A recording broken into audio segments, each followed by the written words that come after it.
వారం రోజుల్లో ఖాళీ చేయకపోతే బుల్డోజర్తో పగలగొడతాం కడప ఎమ్మెల్యే.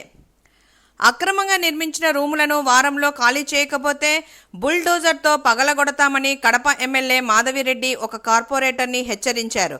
కడప నగరంలో ఓ వార్డులో కార్పొరేటర్ ప్రభుత్వ స్థలమైన రోడ్డును ఆక్రమించి రూములు కట్టుకున్నాడని ఎమ్మెల్యే పేర్కొన్నారు. శుక్రవారం ఎమ్మెల్యే ఆక్రమిత స్థలానికి వెళ్లి పరిశీలించి వారంలో ఖాళీ చేయకపోతే బుల్డోజర్ తీసుకొని వచ్చి కూలగొడతానని వార్నింగ్ ఇచ్చారు.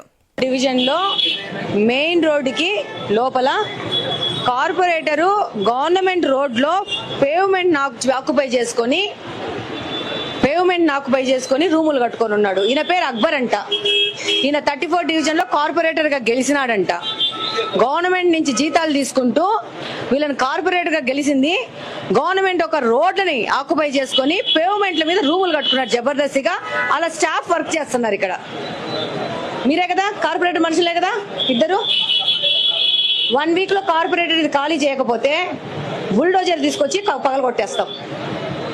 ఖాళీ చేసేమని చెప్పి అబ్బర్కి, లేకపోతే క్రిమినల్ కేసులు బుక్ అవుతాయి ఆయన మీద. డెఫినెట్ గా వీళ్ళ మీద క్రిమినల్ కేసు బుక్ చేయాల్సిన అవసరం ఉంది. కార్పొరేటర్ హోదాలో ఇలా వచ్చి సమాజాన్ని మొత్తం తినేస్తున్నారు వీళ్ళు. చిన్నోళ్ళు బీదోళ్ళు ఎక్కడన్నా వాళ్ళకున్న సొంత స్థలాల్లో ఇల్లులు కట్టుకుంటే ఏమాత్రమైన డీవియేషన్స్ పోతే రోడ్డు వచ్చి వాళ్ళ ఇళ్లను కూల్చేస్తారు.